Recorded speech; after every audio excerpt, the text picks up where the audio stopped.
Here, I have created a 24-month plan looking at cash flow at a very high level. This is going to mirror a lot of what you've done in the budget. You might be asking yourself, well, what is the point of this? This is the point. So, if you are knowing that you have a business that is going to be relatively low on cash and you need to be forecasting, this is great for you.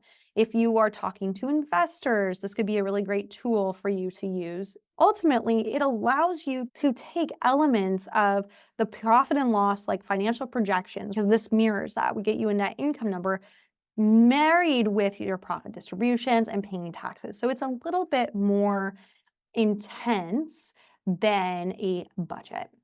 If you've already built your 12-month budget, ultimately you want to map this out in a little bit more detail here. The only difference is that it gives us an average monthly burn. You're going to want to know this because when we think about having cash flow in your business, you want to have cash flow reserves. How do the cash flow reserves happen? They happen because you're constantly putting it away cash.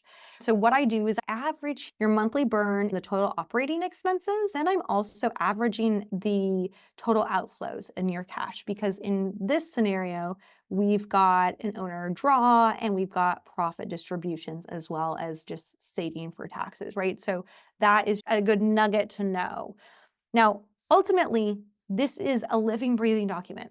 Your responsibility here is to make sure that you are updating it. When you have the 12 months, it gives you an idea, but really where you're spending most of your time is the 13 weeks, thinking about your 90-day sprints and the revenue plans, everything associated with that.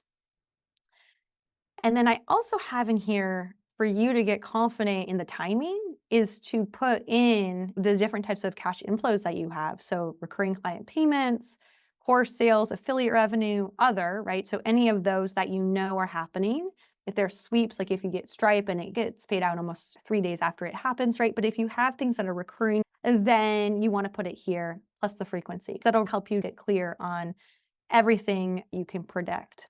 Next, you have outflows, and those outflows are varied for your business. Some of the top ones are payroll, health insurance, retirement savings, subcontractors, profit distributions, and credit card payments. So these are some of the timing outflows.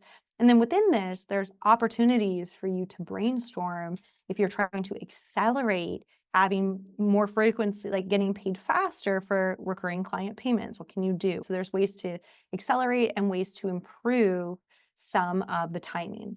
Now, we already know with Profit First that we are streamlining vendor pay to twice per month. So now it's making sure that you can actually streamline your owner pay, those outflows, if it makes sense when you're running the numbers, that your cash flow will flow and continue to grow. I also put here invoice and client billing. So if you don't have that already, that's a very important thing that you get up is what are your payment terms? When do you send invoices on? What automations are there? And who's the person responsible, right? So these are, you don't have to be the owner in this, but it's very important for you to figure that out. And it's the same with cash flow disbursements.